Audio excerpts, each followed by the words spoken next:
દોસ્તો આગળ વધીએ પહેલાં સબસ્ક્રાઇબ બટન જરૂરથી દબાવો અને હા બેલ બટન પણ દબાવો જેથી દરેક વિડીયો જલ્દી મળી શકે.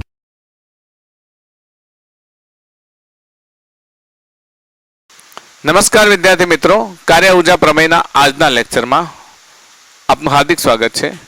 પહેલા તો કહી દઉં કે આપણી આ જે નીટ અને JEE માટેની સિરીઝ છે સ્ટાન્ડર્ડ 11ની, એ રેગ્યુલર જો રેગ્યુલર ફોલો કરો, શેર કરો અને હા લાઈક કરવાનું ના ભૂલતા. કારણ કે આ જે કોર્સ અમે ડેવલપ કર્યો છે એ course NTA national testing agency દ્વારા જે પણ સિલેબસ આપ્યો છે એ પ્રમાણે મેં કોર્સ ડેવલપ કર્યો છે. NCERTની જો મારી પ્લેલિસ્ટ જોવી હોય તો દરેક લેક્ચર અવેલેબલ છે. આ ચેપ્ટરની NCERTની આખી પ્લેલિસ્ટ જોવી હોય તો work energy power by Mohan Patiyar લખો એટલે આખી પ્લેલિસ્ટ આવશે. એમાં NCERTના સ્ટેપ બાય સ્ટેપ બધા જ લેક્ચર છે. અને નીટની જોવી હોય પ્લેલિસ્ટ તો આ જોતા રહો 1 by 1. ઓકે, કાર્ય ઉર્જા પ્રમેય. કાર્ય ઉર્જા પ્રમેય પહેલા આપણે શરૂઆત કરીએ ગતિ ઉર્જાને. ગતિ ઉર્જા અંગે તમે જાણો છો, પદાર્થમાં તેની ગતિને કારણે સમાયેલી, તેની ગતિને કારણે યાદ છે ને, કારણે સમાયેલી ઉર્જા.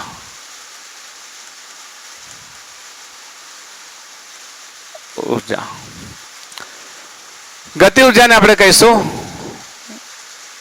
કાઇનેટિક એનર્જી,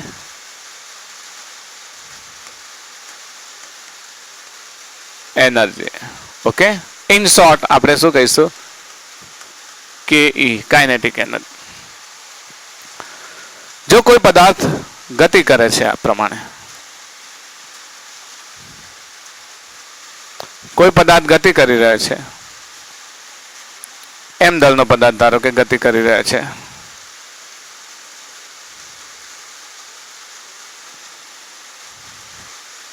v વેગથી m દળનો પદાર્થ ગતિ કરે છે તો એની કાઇનેટિક એનર્જી KE = ½ mv². જાણો છો ને કાઇનેટિક એનર્જી KE = ½ mv². ઉર્જા આ કેવી ક્વોન્ટિટી છે, અદિશ રાશિ.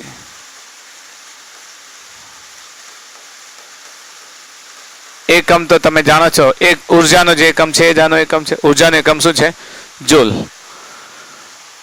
શું પ્રશ્ન તમને આવો પૂછે, શું ગતિ ઉર્જા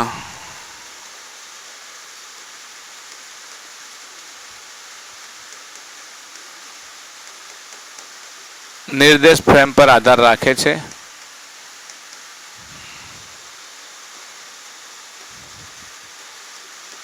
યસ, પ્રશ્ન પૂછે કે શું ગતિ ઉર્જા નિર્દેશ ફ્રેમ પર આધાર રાખે છે? ધારો કે તમે નિર્દેશ ફ્રેમ તો આપણે ભણી ગયા છો ને, અવલોકનકાર જે પરિસ્થિતિમાં ને જ્યાંથી અવલોકન કરતો હોય એને આપણે નિર્દેશ ફ્રેમ કહીએ છીએ. ફોર એક્ઝામ્પલ, તમે ટ્રેનમાં બેઠા છો, ટ્રેનમાં તમારો મિત્ર બેઠો છે, તમે ટ્રેનમાં બેઠા છો, તમારો મિત્ર ટ્રેનમાં બેઠો છે, બીજો મિત્ર રેલવે સ્ટેશન પ્લેટફોર્મ પર ઊભો છે, ગાડી ચાલે છે, તો રેલવે પ્લેટફોર્મ પર ઊભેલો તમારો મિત્ર તમને ગતિ કરતો દેખાશે.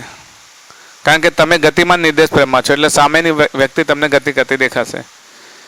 જ્યારે તમારી બાજુમાં રહેલો મિત્ર તમારી જેમ ગતિ કરે છે છતાંય તમને સ્થિર દેખાશે. કેમ સ્થિર દેખાશે? કારણ કે તમે એક જ નિર્દેશ ફ્રેમમાં છો. બસ આ જ સિદ્ધાંતને ધ્યાનમાં લઈને આપણે જો સમજાવીએ, ધારો કે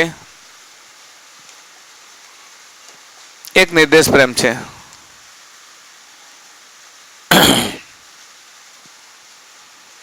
કોઈ ગાડી છે, બરાબર, ટ્રેનમાં બેઠા છે, બે વ્યક્તિ ટ્રેનમાં બેઠા છે, વ્યક્તિ A અને વ્યક્તિ B ટ્રેનમાં બેઠા છે, ઓકે. અને ત્રીજો વ્યક્તિ C અહીંયા ઊભો છે, ક્યાં, પ્લેટફોર્મ પર. સમજો, C ની સાપેક્ષ B યાદ રાખીએ.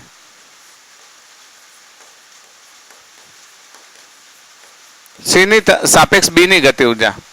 હવે નિર્દેશ પ્રેમ તો વી વ્યક્તિ ગતિ કરે છે ને, આ વી વ્યક્તિ ગતિ કરે છે. તો આ સ્થિર રહેલા વ્યક્તિને આ બી વ્યક્તિ શું કરશે? ગતિ કરતો દેખાશે? ખબર પડે છે?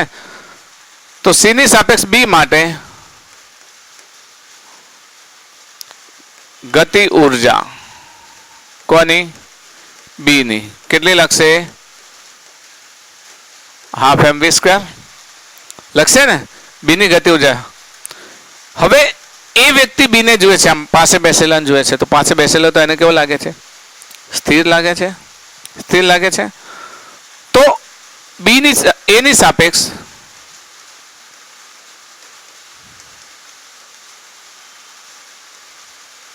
બી માટે ગતિ ઉર્જા ઓફ બી શું થશે? હાફ એમ. વી ની કિંમત કેટલી થાય? 0. ગતિ ઉર્જા કેટલી થાય? 0. કારણ કે એ ની સાપેક્ષ બી વ્યક્તિ તો દૂર જતો નથી, નજીક આવતો નથી, સ્થિર છે. ભલે બંને ગતિ કરે છે, બંને એકબીજાના સાપેક્ષ કેવા છે? સ્થિર છે. તો જો એક નિર્દેશ પ્રેમમાંથી અવલોકન કરવામાં આવે અહીંયા આગળ, તો આ વ્યક્તિની ગતિ ઉર્જા મળે છે. જ્યારે બાજુવાળા વ્યક્તિને સાપેક્ષ અવલોકન કરવામાં આવે તો આ વ્યક્તિની ગતિ ઉર્જા કેટલી મળે છે? 0. આ વ્યક્તિ તો એ સ્થિતિમાં બેઠો છે, બદલાય નથી, છતાં એકની સાપેક્ષ ગતિ ઉર્જા મળે છે, બીજાની સાપેક્ષ ગતિ ઉર્જા કેટલી મળે છે? 0. આવું કેમ? તો આવું એ માટે કે ગતિ ઉર્જા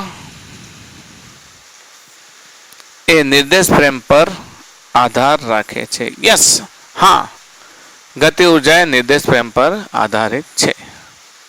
એક નિર્દેશ પ્રેમમાંથી જોતા વ્યક્તિ ગતિ કરતો હોય, બીજી નિર્દેશ પ્રેમમાંથી એ સ્થિર હોઈ શકે. તો લખી શકીએ, હા, ગતિ ઉર્જા એ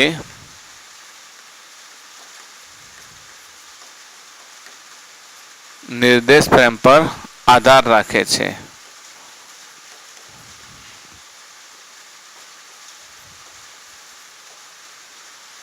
ઓકે, ખ્યાલ આવી ગયો? એક નિર્દેશ પ્રેમમાંથી એ ગતિ કરે છે, જ્યારે બીજી નિર્દેશ પ્રેમમાંથી એ શું છે? સ્થિર છે. તો ગતિ ઉર્જા એ નિર્દેશ પ્રેમ પર આધાર રાખે છે. કાર્ય ઉર્જા પ્રમેયમાં જ્યારે તમે ગતિ ઉર્જા સમજી ગયા છો કે પદાર્થમાં ગતિના કારણે સમાયેલી ઉર્જા એનો હાફ એમ વી સ્ક્વેર છે, એ નિર્દેશ પ્રેમ પર આધાર રાખે છે. તો હવે લઈએ કાર્ય ઉર્જા પ્રમેય.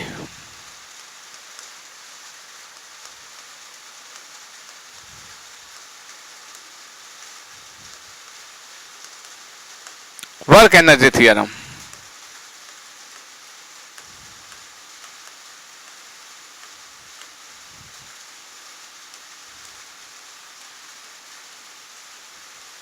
Work energy theorem. મિત્રો, કાર્ય ઉર્જા પ્રમેય તમે જ્યારે એનસીઆરટીમાં ભણશો ને, તો એનસીઆરટીમાં કાર્ય ઉર્જા પ્રમેય ચલ બળ વડે અને અચલ બળ વડે થતા કાર્ય માટે અલગ અલગ એક્સપ્લેન કરેલો છે. તો જો તમારે એનસીઆરટીનો કાર્ય ઉર્જા પ્રમેયના લેક્ચર જોવા હોય તો work energy theorem by Mohan Patiyar, યુટ્યુબના સર્ચ ઓપ્શનમાં જઈને લખો work energy theorem by Mohan Patiyar, તો તમને મારા કાર્ય ઉર્જાના પ્રમેય ચલ બળ અને અચલ બળ વાળે બંને સેપરેટ લાઇનસર જોવા મળશે. અત્યારે આપણે ફક્ત એનો કન્સેપ્ટ સમજીએ છીએ વર્ક એનર્જી થિયરમનો. હવે વર્ક એનર્જી થિયરમના કન્સેપ્ટમાં એ સીધી વાત છે કે આ જે કાર્ય ઉર્જા પ્રમેય છે, તમારે એક્ઝામમાં બધા જ બળો વડે work done by all forces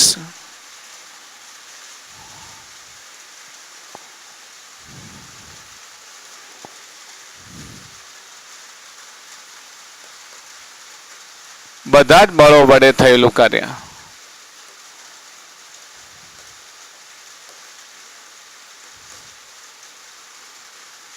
કુલ કાર્ય work done by all forces is equals to ગતિ ઉર્જાનો ફેરફાર.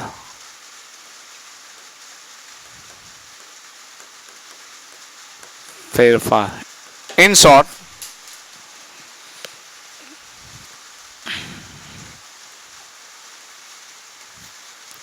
Work done by all forces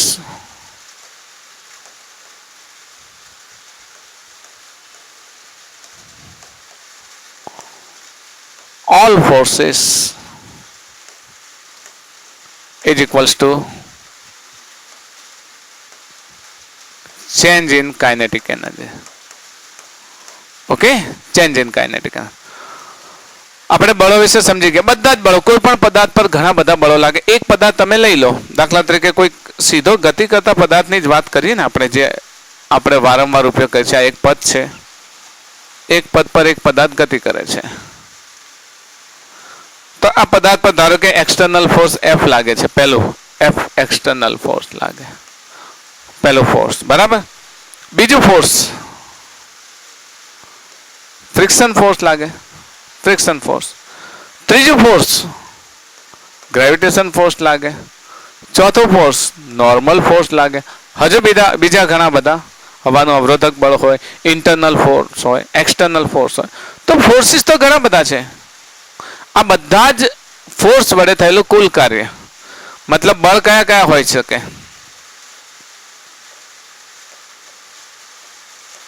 બધા બળો એટલે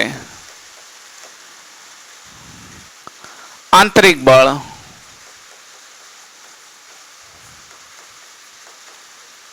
તેમજ બાહ્ય બળો, પછી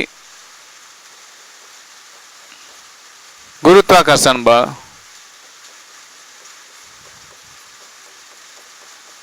ગુરુત્વાકર્ષણ બળના બદલે આપણે આમ લખી દઈએ conservative and non conservative force, સંરક્ષી અને અસંરક્ષી બધા પ્રકારના બળો.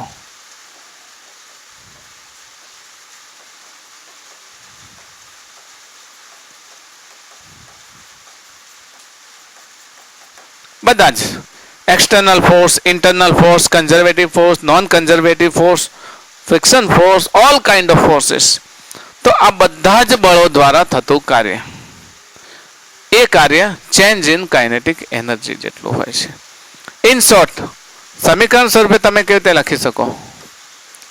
Work done by conservative force, work done by non conservative force, work done by internal external force, work done by internal force, all is equals to kinetic energy of initial minus kinetic energy of final. K initial minus K final. Okay, final minus initial. K final minus K initial. Okay, K final minus K initial मतलब अंतिम minus प्रारंभिक. That is change in kinetic energy.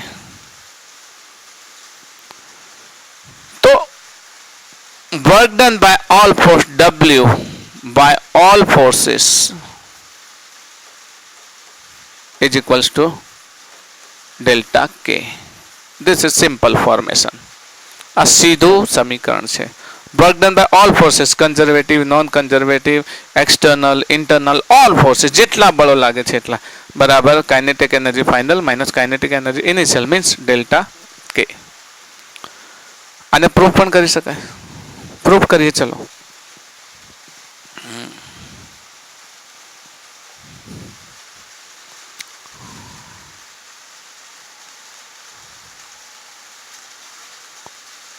કાર્ય ઉર્જા પ્રમેયની સાબિતી આપણે આપણા નીટના syllabus પૂરતી સાબિતી લઈએ છીએ.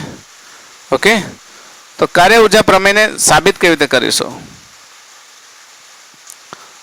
તો ચલો આપણે એટલું જાણીએ છીએ. Proof W is equals to F dot dx. આ તો જાણો છો ને, W is equals to F dot dx. કોઈ એક પદાર્થ છે, એ પદાર્થ અહીંયાથી ગતિ કરે છે, એના પર F ફોર્સ લાગે છે, તો એ x1 સ્થાનેથી ક્યાં જાય છે? ધારો કે x2 સ્થાને જાય છે. ઓકે, તો થતું કાર્ય W is equals to, હા ફોર્સમાં ફેરફાર થાય છે એટલે W is equals to F dot dx x1 થી x2. x ઇનિશિયલ ને x ફાઇનલ પણ લખી શકીએ આપણે. x1 થી x2 લખીએ. x1 સ્થાને એનો વેગ v ઇનિશિયલ હતો અહીંયા જઈને એનો વેગ કેટલો થઈ જાય છે v ફાઇનલ. વધી શકે ઘટી શકે ગમે તે. બળ વધે તો વેગ વધે, બળ ઘટે તો વેગ ઘટે છે, મતલબ વેરિયેબલ ફોર્સ છે. તો this is our formula. F ની જગ્યાએ શું તમે ma લખી શકો? ma into dx.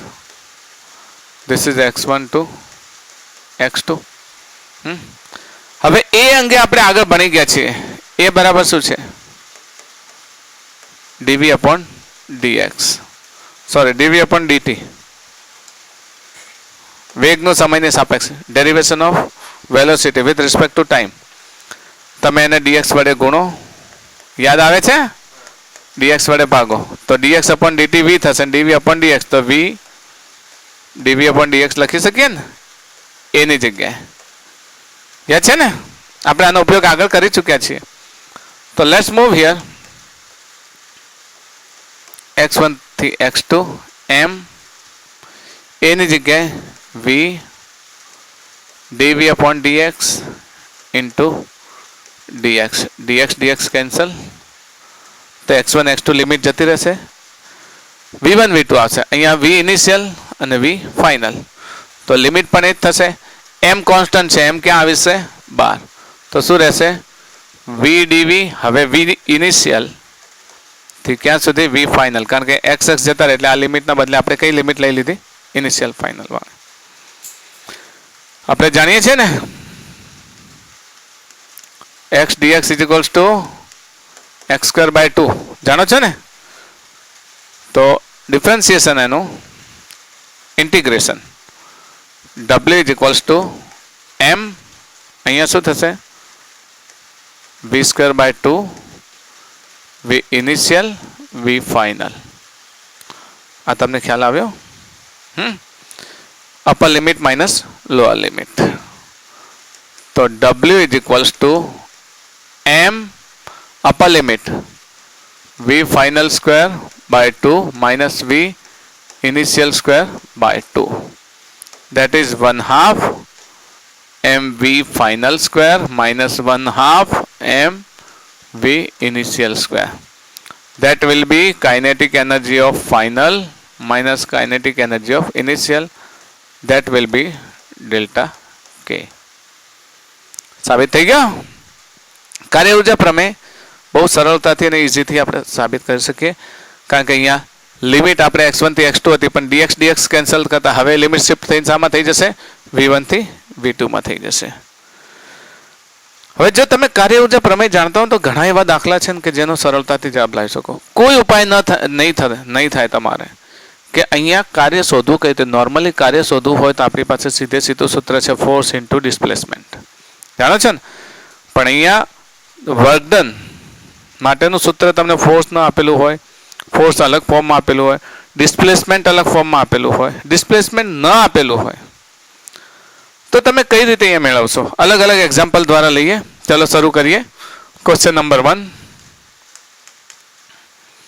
આપણને એવું કહે છે કે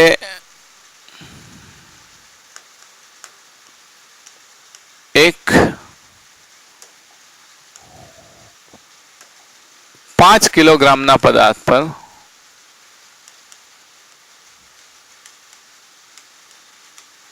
એક બળ લાગે છે.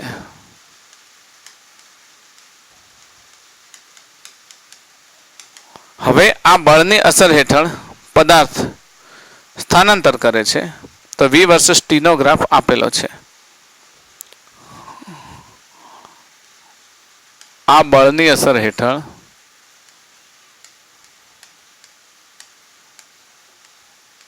પદાર્થ સ્થાનાંતર કરે છે.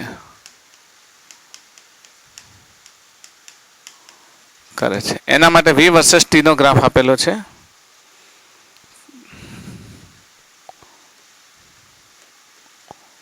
આ માટે આપેલા v વિરુદ્ધ t ના આલેખમાં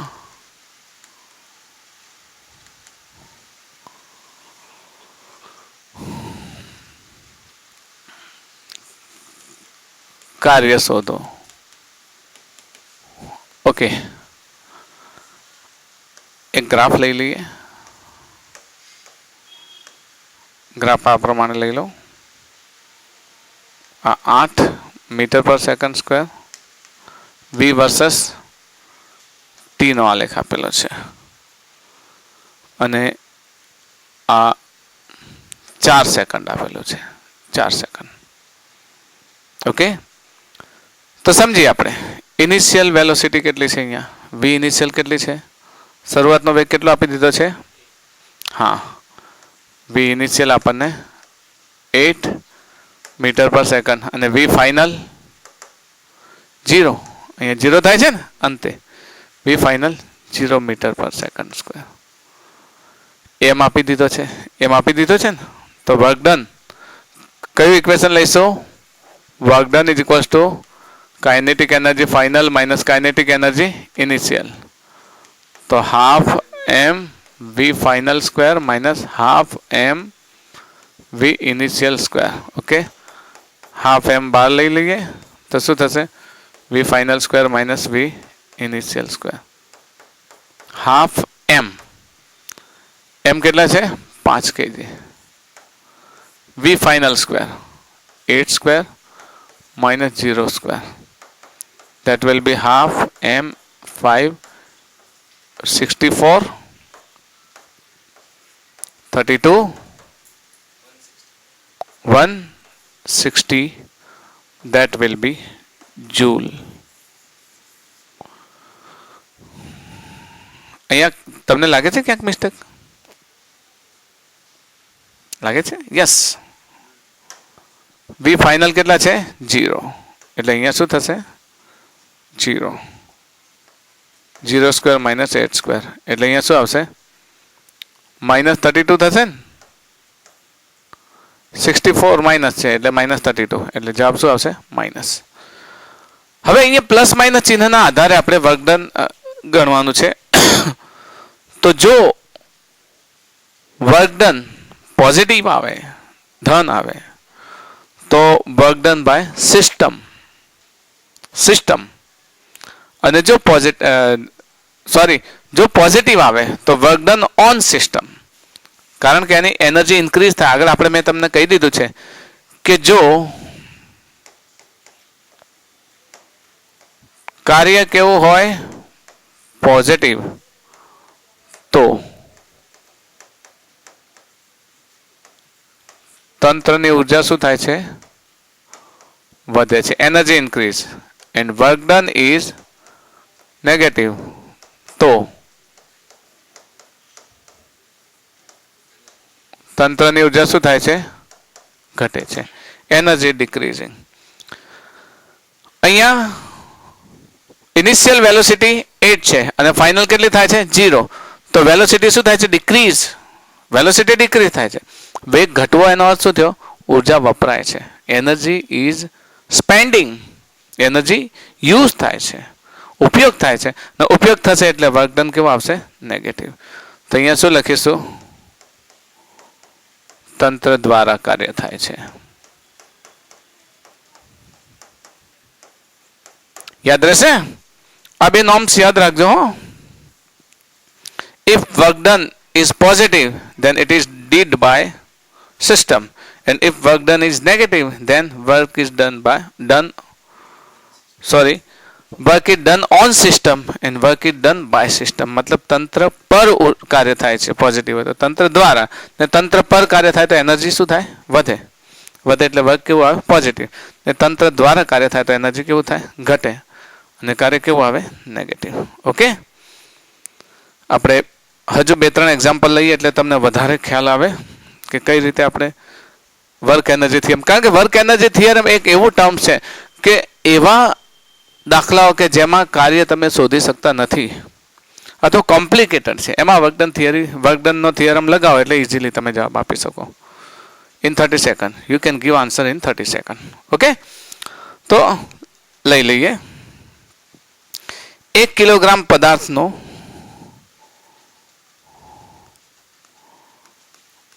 1 કિલોગ્રામનો એક પદાર્થ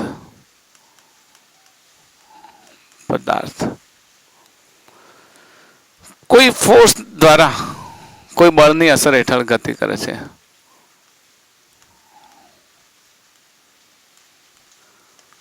3 સેકન્ડમાં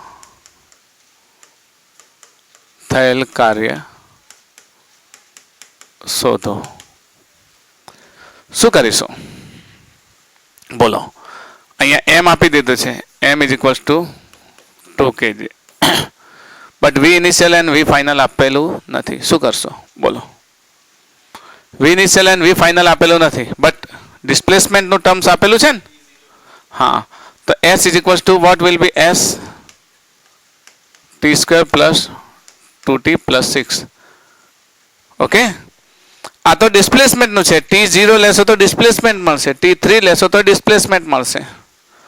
તો આપણે શું કહીશું? વેલોસિટી લઈએ. Velocity is equals two ds upon dt. જાણો છો ને instantaneous velocity, ds upon dt. બોલો, t સ્ક્વેરનું શું થાય? 2t. બરાબર. આ t નું 1 થાય એટલે 2, t નું 1 થાય એટલે 2, અને આ શું થઈ જશે? 0. This is v. હવે તમારે t is equals to 0, therefore v initial. બોલો, v is equals to 2 into 0 plus 2, therefore v initial is equals to કેટલા થશે? 2 થશે. t is equals to 3, therefore what will be v final? 2 into 3 plus 2, 2 3 जा 6 plus 2 8, v final 8. હવે વર્કડન લગાવી શકો તમે? કાર્ય ઉર્જા પ્રમેય મુજબ બોલો.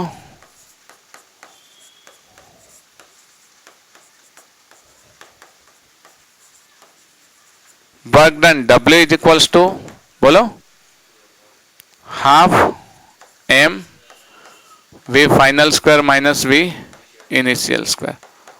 1/2 m ની કિંમત કેટલી છે? 2 છે ને? સોરી, હા, ક્વેશ્ચનમાં 1 છે. કઈ વાંધો નહીં, આપણે અહીંયા ક્વેશ્ચનમાં 2 કરી દઈએ. બરાબર, નહીં તો અહીંયા 1 કરશો તોય ચાલશે. 2 કરી દઈએ.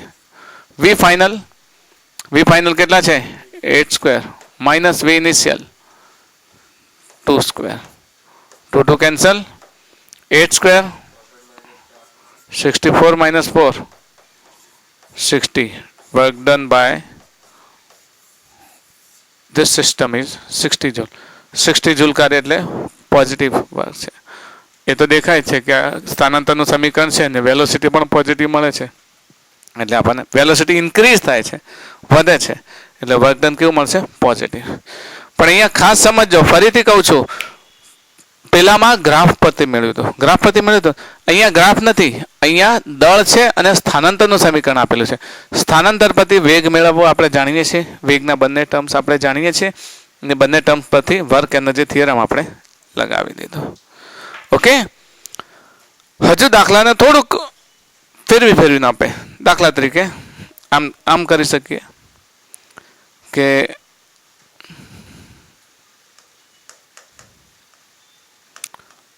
જો m દળના પદાર્થ પર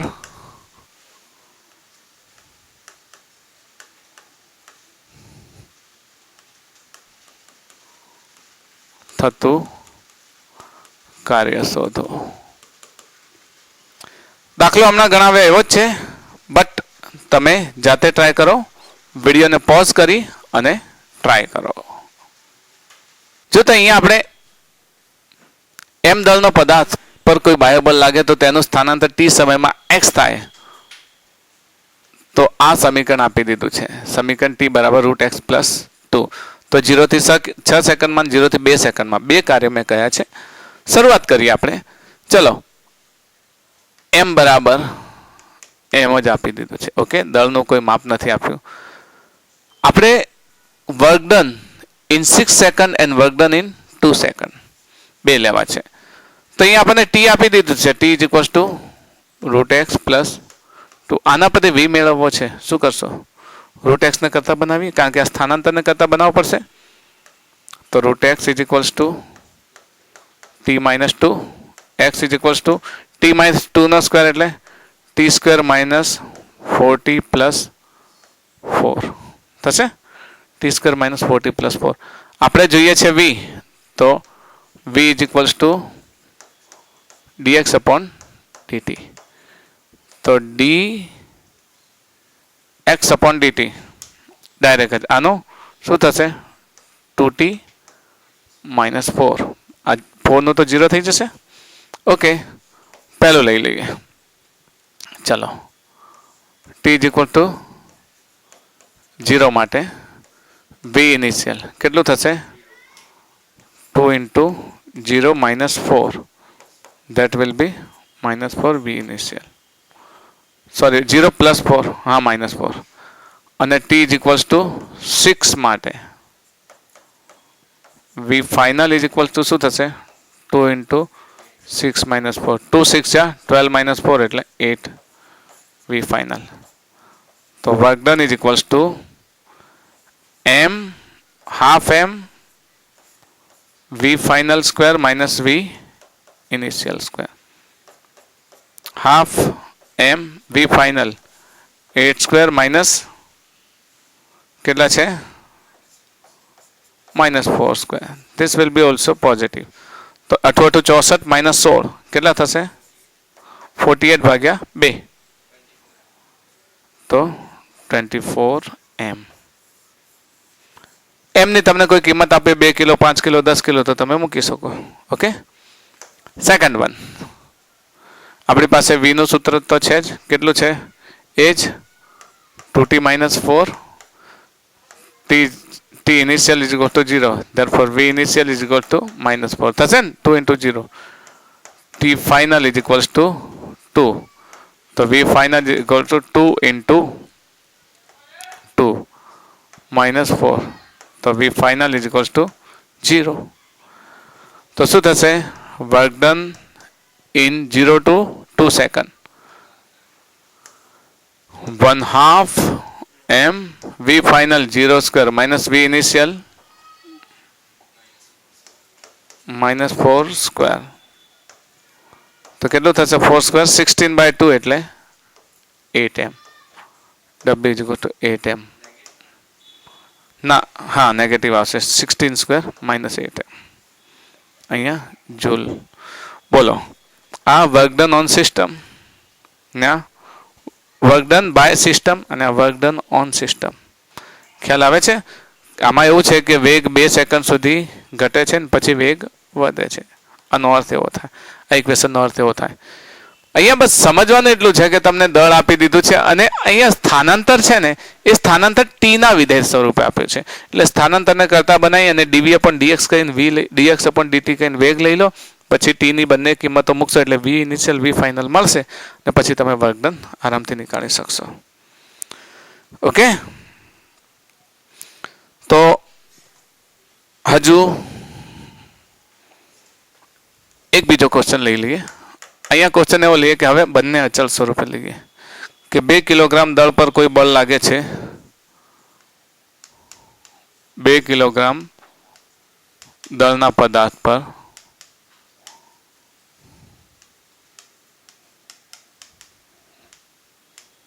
કોઈ બળ લાગે છે. હવે આ બળની અસર હેઠળ પદાર્થનું વેગ અને સ્થાનાંતરનું સમીકરણ આ બળ અનુસાર વેગ સ્થાનાંતરનું સમીકરણ v = β√x છે. β√x છે. એક સ્થાનાંતર v વેગ જ્યાં બીટા અચળ છે. તો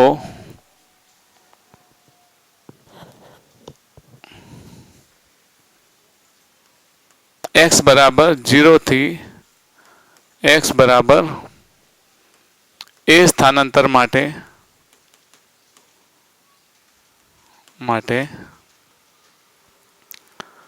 કાર્ય શોધો. જો અહીંયા મેં લિમિટ આખી સ્થાનાંતર સ્વરૂપે આપી દીધી છે ને. અહીંયા વેગ અને સ્થાનાંતરનું સમીકરણ આપી દીધું છે. વેગ અને સ્થાનાંતરનું સમીકરણ આપી તો કોઈ ફરક નથી પડતો. ચલો, m = કેટલું આપી દીધું છે? 2 kg. v = β√x Okay, V initial is equals to 0. Beta into root 0. There will be 0. V final is equals to beta into root A. There will be V final is equal to beta root A. લખી શકીએ આપણે? તો work done આવડે લખતા? Work done W is equals to શું થશે? Half M yes V final square minus V initial square. Half M ની જગ્યાએ કેટલા લખીશું? 2. V final કેટલા છે? બીટા સ્ક્વેર A લખીએ ચાલે? Minus V initial 0 square. 2 cancel. W is equals to beta square A. This is work done. તમને A B C option આપેલા હોય તો તમે વર્ક ડન સમજાવી શકો. ખ્યાલ આવી ગયો? તો અહીંયા એવા દાખલા આપેલા હશે કે જેને તમે સીધે સીધું વર્કના ફોર્મ્યુલામાં મૂકશો ને તો નહીં આવે જવાબ. તમે નહીં મૂકી શકો. કારણ કે જો અહીંયા આગળ આપણને વેગ સાથે સ્થાનાંતરનું આપેલું દીધું છે. વેગ સાથે સ્થાનાંતરનું રિલેશન છે અને સ્થાનાંતરના 2 પોઈન્ટ મૂકવાથી આપણને ઇનિશિયલ અને ફાઇનલ વેગ મળે તો સીધો વર્ક એનર્જી થિયરમ. તમે અહીંયાથી સ્થાનાંતર મેળવી અને FD લગાવવા જશો તો નહીં આવે, કારણ કે વેરિયેબલ વર્ક છે. જેમ જેમ સ્થાનાંતર જાય એમ વેલોસિટી શું થાય છે? બદલાય છે. વેલોસિટી બદલાશે તો કાર્ય ઉર્જા પ્રમેય જ લગાવવો પડશે, વર્ક એનર્જી થિયરમ. બાકી બીજા કોઈ સૂત્રથી જવાબ આવશે નહીં. તો અહીંયા મોટા ભાગના સમીકરણનો ઉકેલ યાદ રાખજો. તમારે એક્ઝામમાં કોમ્પિટિટિવ એક્ઝામ JEE છે, નીટ, આ એક્ઝામમાં જ્યારે તમારે વર્કનો એક્ઝામ્પલ આવે તો તમારે કદી પણ કન્વેન્શનલ રીત નહીં લેવાની. કઈ? Force into displacement. જો ફોર્સ ઇન્ટુ ડિસ્પ્લેસમેન્ટ લઈને તમે સોલ્યુશન કરવા જશો તો 90% તમારું સોલ્યુશન ખોટું પડવાની શક્યતા રહેશે. But when you think about work energy theorem, જો વર્ક એનર્જી થિયરમ તમારા મગજમાં આવી ગયો અને એને લગાવતા શીખી ગયા તો વર્ક એનર્જી પાવરના મોટા ભાગના સોલ્યુશન તમે લાવી શકશો. સમજ્યા કે નહીં? આ બધા દાખલાઓને તમે એ જ રીતે વિચારો, કન્વેન્શનલની રીતે, જૂની રીતે, રૂઢિગત રીતે. કઈ? F ઇન્ટુ ડી ની રીતે તો તમે નહીં લાવી શકો, કારણ કે F ડોટ ડીમાં તમે ડી લાવો, F છે, આ ડિસ્પ્લેસમેન્ટ છે, ડિસ્પ્લેસમેન્ટનો 0 થી A લો તો F0 માઇનસ FA અને પછી તમારો ઇક્વેશન આવશે જ નહીં. સમજ પડે છે? તો મોટા ભાગે તમારા સોલ્યુશન શાના આધારે આવી શકશે? Work energy theorem. ને તમારા દાખલા રોંગ પડવાનું, એક્ઝામમાં તમારા દાખલા રોંગ પડવાનું મેઇન રીઝન શું છે? એ જ F ડોટ ડી, આ જ અથવા તો integration of F dot D, આ બેનો તમે ઉપયોગ કરો છો. F dot D constant force અને ડિસ્પ્લેસમેન્ટ માટે છે. Integration of F dot D X એ વેરિયેબલ ફોર્સ માટે છે. બટ ઘણી વખત ફોર્સ છે અલગ ફોર્મમાં હોય, ડિસ્પ્લેસમેન્ટ અલગ ફોર્મમાં હોય, વેલોસિટી ફોર્મમાં હોય. જો વેલોસિટી ફોર્મમાં આપેલું હોય તો સીધે કાર્ય ઉર્જા પ્રમેય લગાવી દો. અહીંયા જો મેં અહીંયા પેટર્ન જોજો દાખલાઓની. અહીંયા વેલોસિટી અને ડિસ્પ્લેસમેન્ટ એક સાથે આપ્યો. આ એક્ઝામ્પલમાં ટાઈમ અને ડિસ્પ્લેસમેન્ટ આપે, એના આધારે આપણે વેલોસિટી મેળવ્યો. આ એક્ઝામ્પલમાં ડિસ્પ્લેસમેન્ટ એન્ડ ટાઈમ, એના આધારે વેલોસિટી મેળવ્યો. તો જુદા જુદા પ્રકારના એક્ઝામ્પલ આપેલા હોય અને એક જ મેથડ તમે વિચારો તો તમારી મેથડ રોંગ થવાની શક્યતા રહે. જો હવે કાર્ય ઉર્જા પ્રમેય આધારિત એક વિશિષ્ટ દાખલો લઈએ. અહીંયા એવું કહ્યું છે કે આકૃતિમાં M દળ ધરાવતું લોલક ના ગોળાને ધીમે ધીમે, ખૂબ જ ધીમે ધીમે, આમ ધીરે ધીરે ઉપર લઈ જવામાં આવે છે. થીટા ખૂણે લઈ જતા F બળ વડે, આ બળ F લાગે છે ને એની મદદથી, આ F બળ લગાવ્યું એની મદદથી ધીરે ધીરે ધીરે ધીરે ગ્રેજ્યુઅલી એટલે ધીરે ધીરે ઉપર લઈ જવામાં આવે તો F બળ વડે થતું કાર્ય શોધો. મિત્રો અહીંયા એક શબ્દ બહુ અગત્યનો છે, ખૂબ જ ધીમે ધીમે, જેને ગ્રેજ્યુઅલી કહીએ. ધીમે ધીમે લઈ જવામાં આવે એનો મતલબ શું થયો? કે ગતિ ઉર્જામાં કોઈ ફેરફાર થતો નથી પ્રારંભિક, કારણ કે ધીરે ધીરે લઈ જવામાં આવે તો સ્પીડ ચેન્જ થતી નથી. અને જો સ્પીડ ચેન્જ ન થાય તો ચેન્જ ઇન કાઇનેટિક. આનો ઉકેલ આપણે કાર્ય ઉર્જા પ્રમેય દ્વારા, વર્ક એનર્જી થિયરમ દ્વારા જ લઈશું. વર્ક એનર્જી થિયરમ સમજીએ પહેલા અહીંયા લખીએ કે જો F બળની અસર હેઠળ, under the effect of F force, if this pendulum is taken at the height of h, જો એને h ઊંચાઈએ લઈ જવામાં આવે એટલે આ પ્રમાણે, તો આ દરમિયાન એની સ્પીડ ચેન્જ થતી નથી. બરાબર, આપણે આ જ જોઈએ છે ને. એને સ્થાનાંતર કેટલું કર્યું, આમ ઉપરની તરફ જતા સ્થાનાંતર આટલું કર્યું. આપણે આ ભાગ જોઈએ છે, તો આ ભાગ મેળવીશું એફ બળની અસર હેઠળ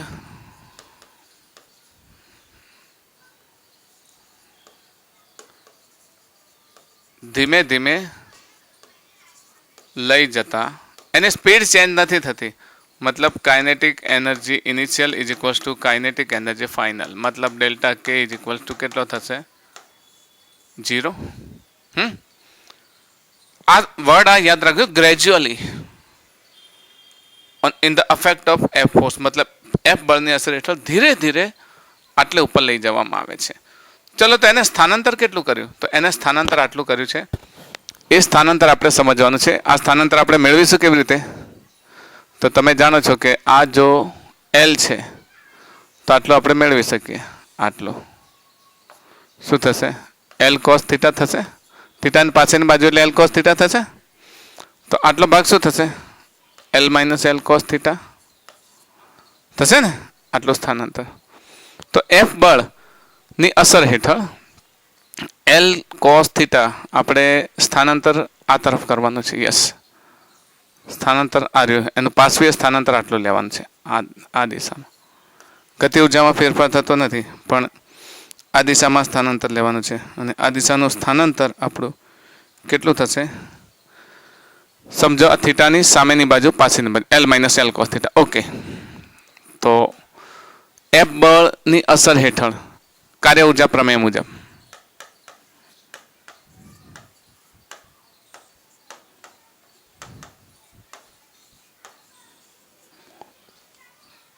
work done by all forces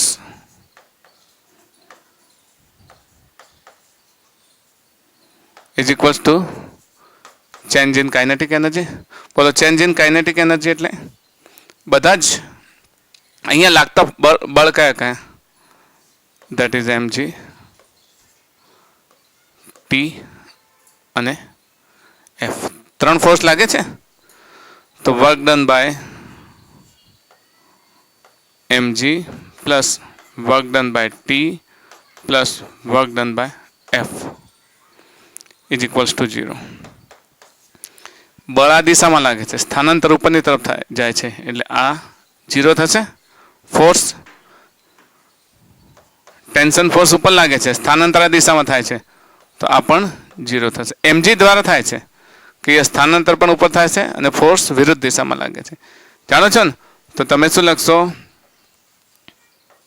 mg l minus l cos theta, that is 0. Okay, તો વર્ક ડન મળી ગયું આપણને. કેટલું મળી ગયું? mgl કોમન કાઢો, mgl તો શું થશે? 1 minus cos theta અને that is work done. Okay, work done by mg. this is mg l minus cos theta. તો શું આવશે? mgl 1 minus cos theta. D is our right answer. હવે અહીંયા એક મિનિટ, ડી આન્સર લેતા પહેલાં આપણે થોડીક થીટાની વાત કરીએ. સ્થાનાંતર ઉપર થાય છે અને mg નીચે લાગે છે તો આ શું થશે? માઇનસ. તો wmg is equals two minus અંદર જશે તો mgl cos theta minus 1 થશે. cos theta minus 1 એટલે આપણો જવાબ આવશે B is our right answer. કારણ શું છે કે જો સ્થાનાંતર ક્યાં થાય છે? ઉપર, અને mg ક્યાં લાગે છે? નીચે. તો વિરુદ્ધ દિશામાં લાગે છે. તો work done by all forces લીધા ત્યારે તમે આરામથી મેળવી શકે. નહીં તો જો તમે આ કાર્ય ઉર્જા પ્રમેય ન લગાવ્યો હોત તો તમારે અહીંયા બધા બળો વડે લેવું પડત અને એના સ્થાનાંતરની કલ્પના કરવી પડત, કયું બળ અફેક્ટ કરે છે, આ બધી જ વાતોને લેવી પડત. એના બદલે તમે જ્યારે વર્ક એનર્જી થિયરમ લગાવો છો તો work done by all forces, બળ એક નીચે લાગે છે એના દ્વારા 0, તણાવ ઉપર લાગે છે ના તણાવ ઉપર લાગે છે, પછી એફ આ તરફ લાગે છે સ્થાનાંતરની વિરુદ્ધ દિશામાં. ઓકે, નેક્સ્ટ લઈએ આપણે.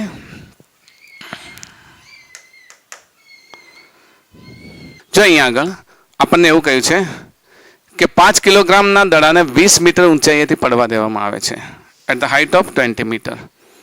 આપણે લઈ લઈએ અહીંયા આગળ એટલે તમને ખ્યાલ આવે.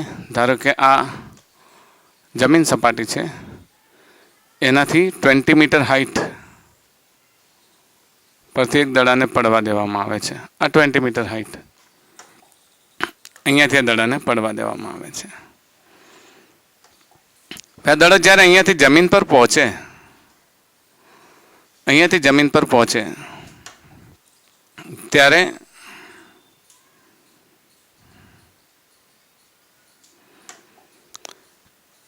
આ 20 મીટર હાઇટ છે, 20 મીટર. તો અંતિમ ફાઇનલ વેલોસિટી 10 મીટર પ્રતિ સેકન્ડ મેળવે છે. ઓકે, જ્યારે જમીન પર પહોંચે દડો અહીંયા પહોંચે તો એની final velocity 20 metre per second હોય છે, 10 મીટર પર સેકન્ડ. તો બે કાર્ય શોધવાના છે, work done by gravitation and work done by air friction. ભાઈ ગુરુત્વાકર્ષણ બળ વડે થતું કાર્ય તો આપણે મેળવી શકીએ. કારણ શું છે કે એ નીચેની તરફ mg લાગે ને ઓફકોર્સ સ્થાનાંતર તો કરે છે, બરાબર. તો ગુરુત્વાકર્ષણ બળ વડે થતું કાર્ય તો આપણે મેળવી શકીએ.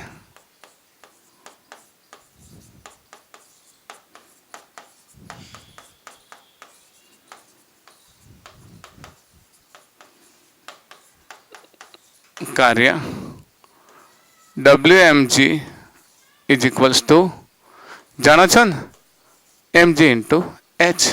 h હાઈટ છે ને, mg ડોટ h આમ તો લઈ શકીએ, fg ડોટ h અને cos થીટા. mg પણ એ દિશામાં સ્થાનાંતર પણ એ દિશામાં, તો થીટા 0 થાય, cos 0 1 થાય, એટલે આપણે એ લખીશું નહીં. fg એટલે mg અને h. m કેટલો છે 5 kg, g 10 and height 20 metre. તો કેટલો થશે 1000 WMG joule. Okay, work done by gravitation force. પણ work done by air friction કેવી રીતે મેળવશો? How will you get work done by air friction? હવાના અવરોધક વડે અહીંયા કોઈ અવરોધક બળ આપ્યું છે? નથી આપ્યું. તો શું કરશો? અહીંયા આગળ કાર્ય ઉર્જા પ્રમેય ઉપયોગ થાય છે. સમજો છો ને? Here work energy theorem is being use. કઈ રીતે? બસ એ જ કાર્ય ઉર્જા પ્રમેય મુજબ, according to work energy theorem.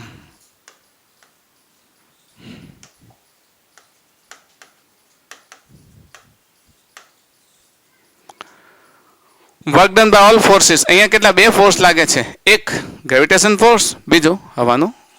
તો work done by gravitation force mg લખીએ, work done by friction force જેને ઘર્ષણ લખીએ, બરાબર. Change in kinetic energy delta કે.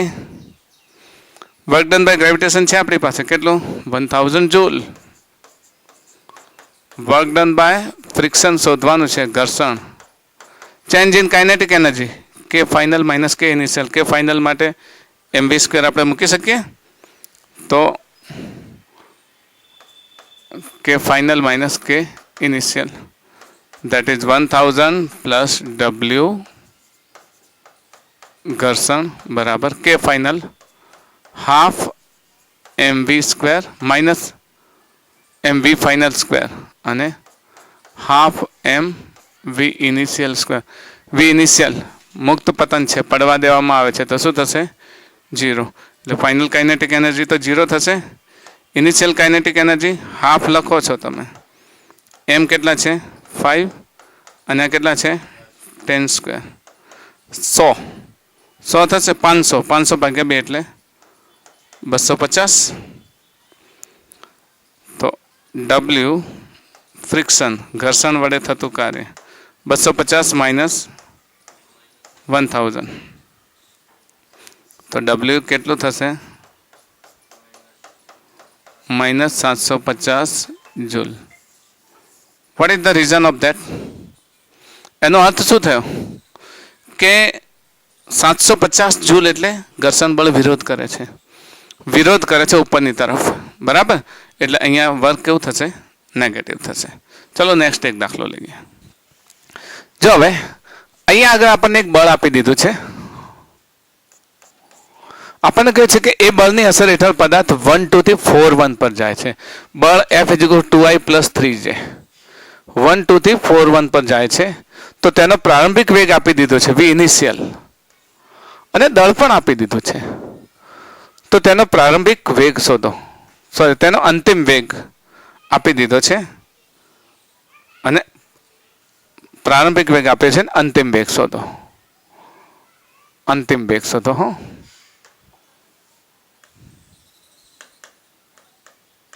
અંતિમ વેગ શોધો. ચલો બધી વસ્તુ આપણે લખી દઈએ અને એને સમજાવી દઈએ. F = 2I + 3J. F આપી દીધો છે. જો આ જે આપી દીધો છે ને, અહીંયા ધ્યાન આપજો, 1 2 વાસ્તવમાં R1 આપી દીધો છે. એને કઈ રીતે લખી શકાય? R1 = આને લખીશું I + 2J. ઓકે. અને એ જે આપી દીધો છે એ R2 આપી દીધો છે, કારણ કે સ્થાનાંતર સદિશ છે ને, તો આને R2 લખીશું સદિશ તરીકે. તો યસ, 4I + J. ઓકે. શું આના પરથી R લખી શકીએ? હા, લખી શકીએ. તો R બરાબર શું લખી શકાય? R2 - R1, મતલબ કે 4I + J - I + 2J. 4I - I 3I, J - 2J - J. Okay, this is R મળી ગયો આપણને. હવે work done by all forces આપણે શું શોધવાનું છે? ઇનિશિયલ વેલોસિટી આપી દીધી છે V ઇનિશિયલ 2 મીટર/સેકન્ડ. V ફાઇનલ મેળવવાની છે. તો વર્ક એનર્જી થિયરમ લગાવી શકો, કારણ કે આ જે ફોર્સ છે જો x અને y બધી ડિરેક્શનમાં લાગે છે ને. હવે અહીંયા ફાઇનલ વેલોસિટી લેવી છે. ફાઇનલ વેલોસિટી કાઇનેટિક એનર્જીથી જ મળશે. તો શું લખીશું? Work done by all forces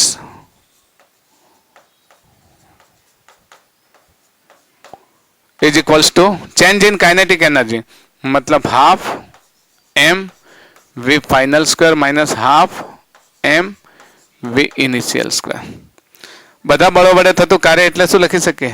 F.dr લખી શકીએ ને. આપણને F આપી દીધો છે, તો F.r is equals two 1/2 m. m કેટલા આપી દીધા છે? 10 kg. V ફાઇનલ આપેલા છે, શોધવાના છે. V final square -1/2 m 10 kg. V initial કેટલા છે? 2.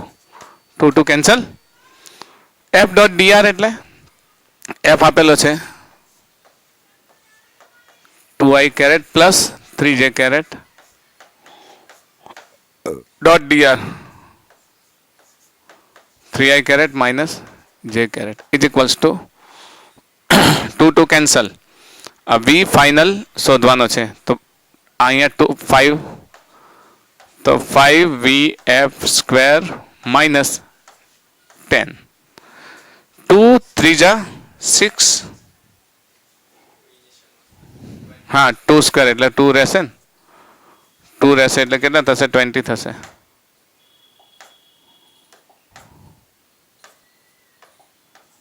20. 2 3 6 -3 1 3 is equals to 5VF² - 20. 6 - 3 3, 20 આ તરફ આવશે. 20 આ તરફ આવશે તો 5 VF square is equals two 6 minus 3, 3 plus 20, that is 23. VF square is equals to 23 by 5. VF is equals to root of 23 by 5 meter per second. This is our final answer. Okay? In short, work done by all forces, work energy theorem. આપણે સમજી ગયા. Work energy થિયરમના લગભગ બધા પ્રકારના આપણે દાખલા જોઈ લીધા. હવે નેક્સ્ટ લેક્ચરમાં આપણે શું સમજીશું? Potential energy. પોટેન્શિયલ એનર્જી સમજશો ને એટલે ઘણા બધા પ્રશ્નો તમે સોલ્વ કરી શકશો ને પોટેન્શિયલ એનર્જીને વર્ક એનર્જી થિયરમના ફોર્મમાં કેવી રીતે લઈ શકાય એ આપણે નેક્સ્ટ લેક્ચરમાં લઈશું. Okay, that's all four today.